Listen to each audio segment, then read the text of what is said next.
great is God, exalted in power, majestic above all. The heavens tell of his greatness. The skies display his awesome craftsmanship.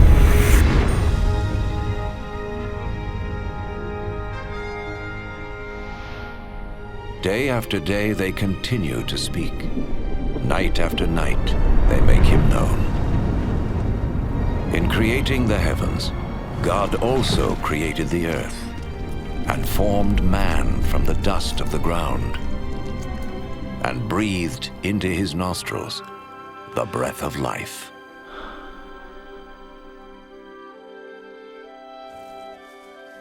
The God of love created man and woman in his own image to have a relationship with him. And so in the beginning, they revered and honored God and lived in harmony with him.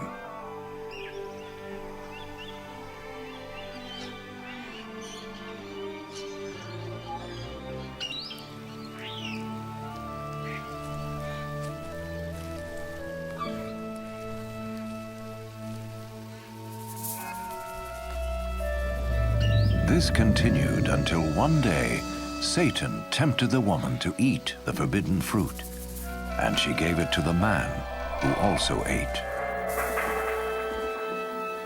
In so doing, mankind rebelled against God and went their own way.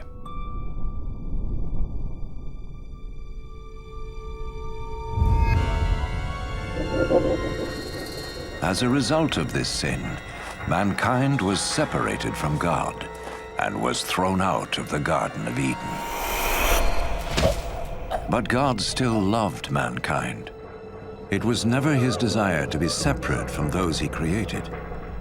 Yet how could God be holy and the source of perfect justice if he did not judge mankind for their sin? In his holy book, God reveals his plan to save the world from his judgment. One of the first to see this plan unfold was Abraham.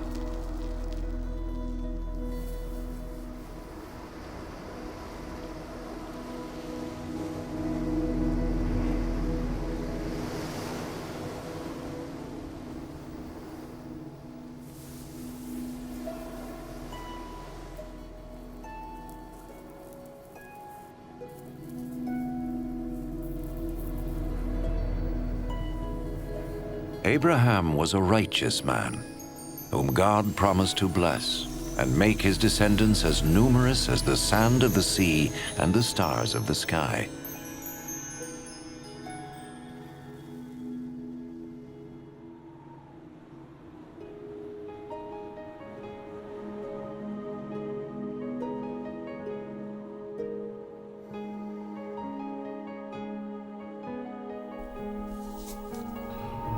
To test his obedience, God told Abraham to sacrifice his son as an offering to him.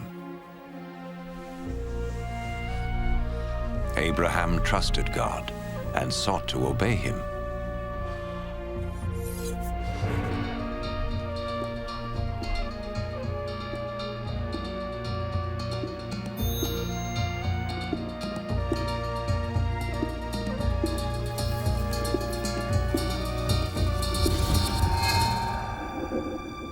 But as he raised his knife to kill his son, the angel of the Lord stopped him.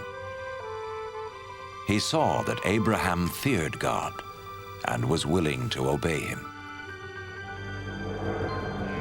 Then Abraham saw a ram caught by its horns in a thicket, and he sacrificed the ram instead of his son as an offering to God. And so God showed Abraham that a lamb or similar animal was to be slain as a temporary covering for sin until God would provide his ultimate sacrifice to pay for the sins of mankind. Instead of sin separating man from God, the sacrifice would restore their relationship. The Holy Scriptures speak of one who was to come and be the ultimate sacrifice for the sins of the world, As the ram took the place of Abraham's son, so this one who would come would take man's place, so he could be forgiven. Some refer to this person as the Messiah, the one who would come and reconcile the world back to God once and for all.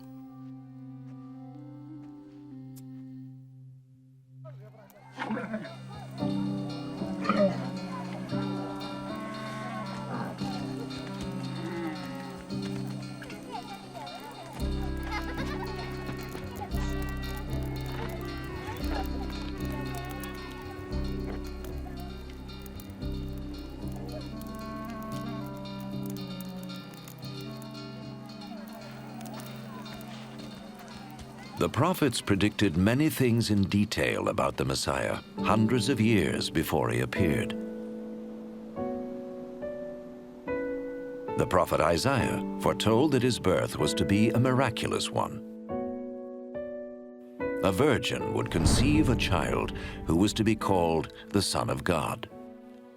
The prophet Micah predicted that the Messiah would be born in Bethlehem, while the prophet Zechariah foretold his entry into Jerusalem on a donkey and his betrayal by Judas, one of his followers. Isaiah prophesied what the Messiah would do when he came.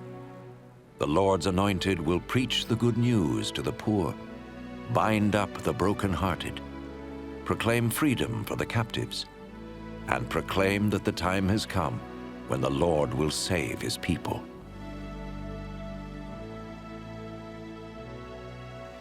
So who was the Messiah? In the 1st century, a prophet came called Jesus.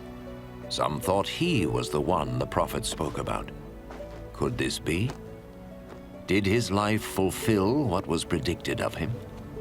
Was Jesus more than a prophet? What follows is his story, based on eyewitness accounts as recorded in the Holy Scriptures.